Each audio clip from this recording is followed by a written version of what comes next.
ক্রমশই ঊর্ধ্বমুখী তাপমাত্রার পারদ, তীব্র তাপদাহে রাজ্য জুড়ে মৃত্যু মিছিল। এরই মাঝে স্বস্তির বার্তা নিয়ে উত্তরবঙ্গে ঢুকে পড়ল বর্ষা। কোচবিহার ও জলপাইগুড়িতে শুরু হয়েছে বর্ষার বৃষ্টি। তবে উত্তরবঙ্গবাসী স্বস্তির নিঃশ্বাস ফেললেও দক্ষিণবঙ্গের জন্য এখনই কোনো স্বস্তির বার্তা শোনাতে পারেনি আবহাওয়া দপ্তর। আগামী 72 ঘন্টায় দক্ষিণবঙ্গে বর্ষার বৃষ্টির কোনো সম্ভাবনা নেই প্রাক বর্ষার বৃষ্টির সম্ভাবনাও। তবে সাময়িক স্বস্তি দিয়ে বুধবার রাতের মধ্যেই কলকাতায় নামতে পারে বৃষ্টি। বিক্ষিপ্ত মেঘের সঞ্চার হওয়ার কারণেই এই বৃষ্টি বলে জানিয়েছে হাওয়া অফিস।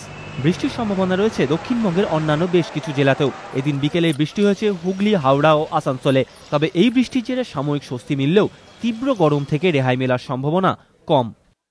মৌসুমী বায়ু কিন্তু কিছুটা অগ্রসর হয়ে আজকে উত্তর পূর্বাঞ্চলের রাজ্যে সহ আমাদের উত্তরবঙ্গের দুটি জেলায় কিন্তু প্রবেশ করেছে। বিক্ষিপ্ত বৃষ্টি আগামী 48 ঘন্টায় দক্ষিণবঙ্গের জেলাগুলোতে কিন্তু মোটামুটিভাবে থাকবে। তবে সেই বৃষ্টি কিন্তু বর্ষার বৃষ্টি নয় দক্ষিণবঙ্গে। বৃহস্পতিবার কলকাতার তাপমাত্রা 39 ডিগ্রির কাছাকাছি থাকবে বলে জানিয়েছে আবহাওয়া দপ্তর।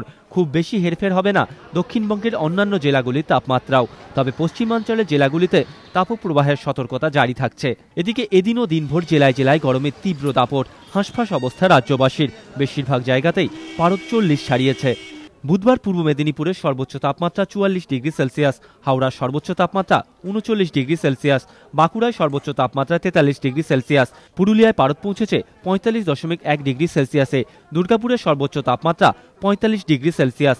বাতাসে আর্দ্রতার পরিমাণ 46%। চূড়ান্ত অস্বস্তি বাড়িয়ে বাতাসে আর্দ্রতা 57.3%।